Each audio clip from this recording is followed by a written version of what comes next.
O nosso convidado de hoje é o Dr. Roberto Padovani, economista-chefe do Banco BV. É um prazer tê-lo conosco.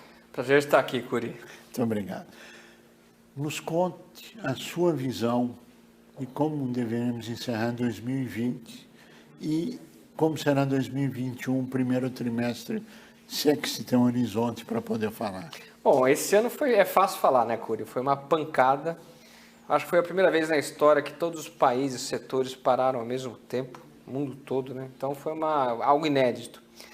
E isso gerou muita preocupação, muito pessimismo, né? O FMI imaginou lá em junho que a gente teria uma recessão de 9% aqui no Brasil. Então havia muito pessimismo, não é só o FMI, acho que todos nós. Mas o que aconteceu é que, pela primeira vez na história também, todos os países agiram rápido, intensamente ao mesmo tempo. Então a gente colocou muito gasto público, reduzimos juros no mundo todo, injetamos liquidez. E eu acho que isso acabou surpreendendo. A recuperação foi, de fato, uma recuperação em V, que era a discussão que a gente tinha lá em meados do ano, como ia ser a retomada. E a retomada foi muito forte no mundo todo. E aí, provavelmente, a recessão que a gente achou que poderia ser 9% esse ano, como dizia o FMI, talvez seja metade disso, seja uma recessão de 4,5% por conta da velocidade da retomada. Então, foi um ano desastroso, mas que, ao final, parece um pouco melhor. Agora, isso não é garantia, Curi, de que 21 vai ser uma maravilha, né?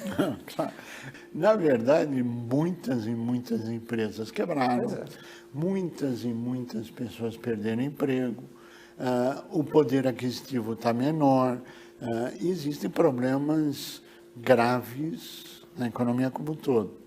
E se realmente for suspenso o auxílio emergencial no final desse mês, que aliás ajudou muito consumo, ajudou em várias atividades econômicas, foi o dinheiro que o governo federal injetou, que deve terminar agora.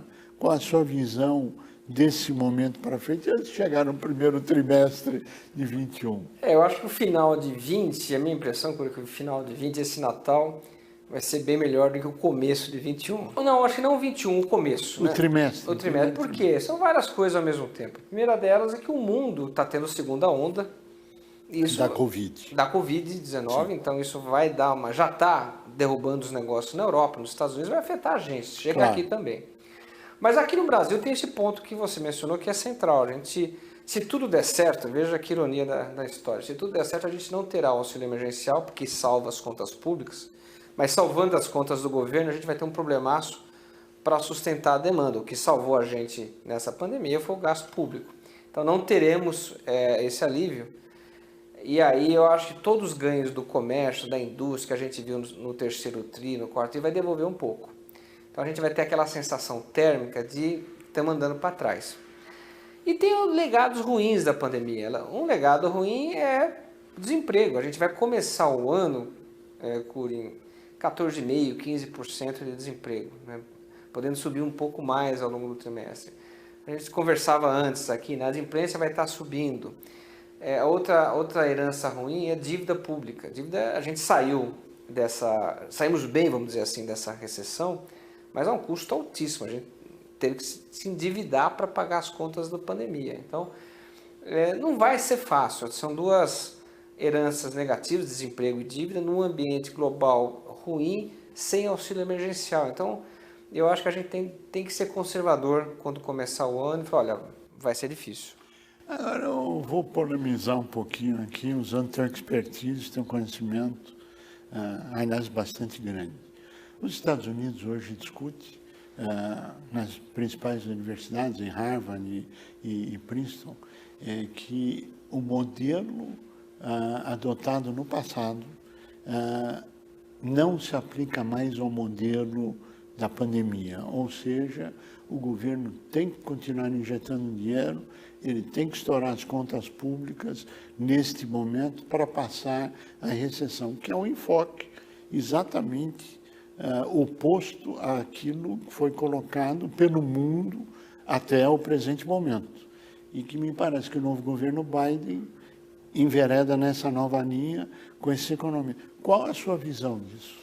Eu concordo que o gasto público ele é importante nesse momento. As empresas estão saindo endividadas, as famílias. Então, o melhor jeito de você retirar a economia endividada é aumentar gasto público. Agora, uma coisa que a gente tem aprendido nos últimos anos assim, é gasta quem pode. Sim, claro. Então, se ele falar assim, olha, o Japão vai gastar, a Alemanha vai gastar, os Estados Unidos vão gastar, a dívida vai subir nesses 3 países, tudo bem, porque eles nunca deram calote. Então, eles podem gastar, eles têm credibilidade, os Estados Unidos têm moeda global neles. Sim. Agora, outra coisa é o Brasil, a Argentina, né? São os países com tradição de dar calote. O Brasil menos que a Argentina, estou exagerando Bem aqui. menos, né? Bem menos. A Argentina, ela gosta mais do esporte, né? Mas o Brasil tem uma marca, no passado já ter dado calote, então se a nossa dívida explode numa vizinhança complicada, isso acaba trazendo mais malefícios que benefícios. Então a recomendação, eu acho que é correta, assim, em tese, né? Gastar a política fiscal, né? O gasto público, nesse momento, ele é mais importante que reduções adicionais de juros, injeção de liquidez. Tem um papel muito claro. Agora, será que os países com problema de reputação, países pobres, conseguem se endividar mais? Tenho lá minhas dúvidas. Aí talvez o tiro saia pela culatra. Você toma uma dívida, as pessoas se assustam, o dólar suba, a inflação suba, juros subam, e aí se aumenta a miséria, se aumenta a pobreza, com o desemprego se mantendo um patamar muito alto. Claro. Nós estamos diante de problemas novos no mundo, como você muito bem colocou, o mundo inteiro em crise, o mundo inteiro sofrendo da Covid. Só que nós continuamos usando fórmulas antigas para problemas novos. Você vê uma mudança nesse cenário também, ou isso deve se manter até que se tenha a solução da vacina, até que a população esteja vacinada, se é que esse é o caminho da recuperação definitiva da economia? Qual a visão? Você sabe que o setor público, eu acho que ele reagiu assim, inesperadamente muito rápido no mundo todo. Eu lembro que o Banco Central norte-americano, em fevereiro, reduziu a taxa de juros no domingo, todo mundo se assustou, o que está acontecendo? Então, acho que algumas políticas, a gente aprendeu com a crise de 2008, algumas políticas públicas estão mais azeitadas hoje. Isso é o setor público. O setor privado, aconteceu uma coisa genial. Assim, se olha, eu gosto, talvez o melhor termômetro seja a Bolsa de Tecnologia norte-americana, o Nasdaq. Ele caiu lá em março, abril, e recuperou e está muito acima do que estava antes. Por quê? Porque a agenda digital foi antecipada. Todas as empresas precisaram, né? Você teve uma demanda por serviços digitais, as empresas tiveram que entregar esses produtos e, portanto, você teve um avanço no segmento da tecnologia. A pandemia ajudou muito. Ajudou nesse sentido. Antecipou vários anos aquilo que era um processo irreversível. E teve mudanças que vieram para ficar, né? O trabalho remoto, essa agenda digital, isso não tem como voltar, né? Então, a impressão que eu tenho é que hoje o setor público e muito mais o setor privado usaram o choque como uma forma de avançar. Sem dúvida. Então, a impressão que eu tenho é que demos um passo à frente. Sim. Nessas empresas, nessas áreas de tecnologia, indiscutível, no mundo inteiro. Agora vamos falar do primeiro trimestre de 2021, porque está muito fácil isso com vocês. Como é que você vê 2021? Esse primeiro trimestre? Não, o primeiro trimestre, como eu falei, vai assustar, né? Você vai ter o mundo crescendo menos, você vai ter menos gasto público com o fim do programa de auxílio emergencial. Então acho que trazer um baque, o desemprego vai estar muito elevado, a dívida pública vai estar muito elevada, tornando o ambiente muito incerto, muito volátil, né? Então acho que vai ser uma preocupação. Agora, por outro lado, são debates dos economistas, assim, por outro lado, olhando sempre o copo meio cheio, meio vazio, a parte meio cheia do copo diz o seguinte: as famílias pouparam durante a pandemia, né? Que o Pastore, acho que muito lucidamente chamou de poupança circunstancial. Você não podia gastar porque estava confinado na tua casa, então você aumentou a tua poupança, né? Só que não foi uma poupança que você planejou ter feito, você circunstancialmente fez essa poupança e agora vai voltar a gastar. Outra coisa que vai ajudar a história de 2021, não do começo do ano, a história de 2021, é que com a vacinação, deve ser um processo lento, né? Mas com a vacinação, você reabre alguns setores, o setor de serviços deve ser o mais beneficiado. Então, a cara, simplesmente porque reabriu a economia, tende a ser melhor. Especificamente no Brasil, tem fatores também ao longo de 2021 que ajudam, que é o setor do agronegócio, a gente está exportando feito louco, a combinação de preços internacionais favoráveis, câmbio desvalorizado ajudando o exportador e produções agrícolas recordes em 20 e 21. Isso tudo faz com que a renda agrícola vá bem num ambiente de juros muito baixo. As taxas de juros no Brasil vão subir, mas mesmo que subam ainda vão ficar em patamares históricos baixos. Então, isso atenua um pouco. Então, na minha cabeça, o ano começa ruim, a gente vai se assustar, a sensação térmica não vai ser das melhores, mas calma que a coisa gradualmente vai melhorando, né? Se Deus quiser. Na sua avaliação, hoje nós vivemos uma situação de juro negativo? Certamente. Essa foi uma recomendação global, o Brasil seguiu. A inflação esse ano deve fechar alguma coisa como 4,2. Taxa de juros está em 2, taxa básica está em 2. Então, os juros reais são negativos. O ano que vem, a expectativa é que a Selic vá para uns 3,5, 3,5. A inflação deve estar por aí. Então, esse ano a taxa real é negativa, o ano que vem é 0. Aí, olhando assim, 22, 23, ela deve voltar para uns 3, 4% em termos reais, descontando a inflação. Se você olhar os últimos 18 anos, não tivemos isso. Então, a gente já viveu, nós dois já vivemos taxas reais negativas com inflação a 7.000% do Collor, 5.000% antes do Plano Real.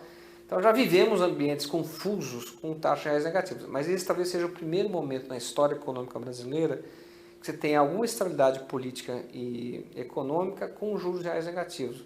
Os efeitos sobre a economia são muito fortes, né? Mercado imobiliário, bens duráveis, eletroeletrônicos, automóveis, são muitos setores expostos a crédito que vão se beneficiar desse ambiente.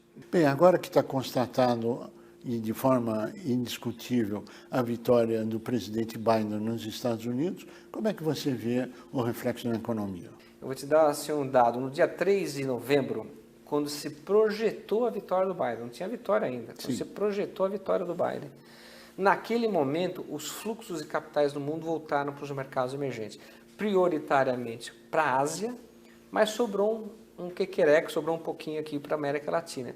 Os fluxos voltaram para o Brasil. Por que voltaram? 2 motivos. Primeiro, você teve uma leitura de que o risco eleitoral na maior economia do mundo, que é os Estados Unidos, se reduziu, né? A eleição tinha acabado. Segundo, com a vitória do Biden, as tensões geopolíticas globais, há uma percepção, pelo menos, de que elas diminuam em um contexto de muito dinheiro circulando. Então, você reduz risco com muito dinheiro na praça, o pessoal fala, então vamos gastar, se está pouco arriscado e está dinheiro sobrando dinheiro, vamos gastar. E os mercados emergentes começaram a receber. Então, a resposta dos mercados financeiros à vitória do Biden foi espetacular. Se vai dar certo ou não, vamos aguardar. Sim. Você acredita que haverá mais crédito no ano que vem ou não? E em relação a 2020? Não, haverá por um motivo que não sei se é meritório. Os bancos eles dão crédito quando a economia está andando. A economia em 2020 não andou, ela andou para trás. Então os bancos travaram. Quando a economia volta à normalidade, o crédito tende a voltar. Então, assim, o crédito vai ser melhor em 2021. O que preocupa, no entanto, é que a gente não sabe o que vai acontecer com a inadimplência. A inadimplência está artificialmente muito baixa. As taxas que o Banco Central apresenta são taxas que não fazem sentido com ociosidades da economia, com confiança, com juros. Portanto, eu acho que a gente deve corrigir um pouco essa inadimplência. Isso vai conturbar um pouco o ambiente em 2021, mas eu ainda acho que a cara do crédito não vai ser nada parecido com as crises de 2012, 2016 no Brasil. Roberto Padovani, nós queremos agradecer muito a sua participação, desejar que 2021 realmente seja melhor do que 2020, que as suas previsões se concretizem e que, aliás, o país precisa dessa melhora e desse otimismo.